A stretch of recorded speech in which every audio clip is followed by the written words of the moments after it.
হরে কৃষ্ণ। শ্রীমদ্ ভগবদ গীতার থেকে ৬ষ্ঠ অধ্যায় ধ্যানযোগ থেকে ৪১ নম্বর শ্লোক। প্রাপ্য পুণ্যকৃতাং লোকানুসীতা শাশ্বতী সামা শুচিনাং শ্রীমতাং গেহে যৌগ ভ্রষ্টহ ভিজয়তে।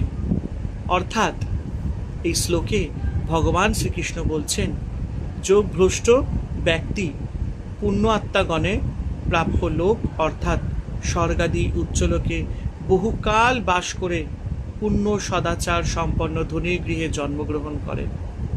বাহ! হে কৃষ্ণ করুণা সিন্ধু দীন ও বন্ধু জগৎপতে গোপেশ গোপিকাকান্ত রাধাকান্ত নমস্তুতে। হরে কৃষ্ণ কৃষ্ণ কৃষ্ণ হরে হরে, হরে রাম রাম রাম হরে হরে।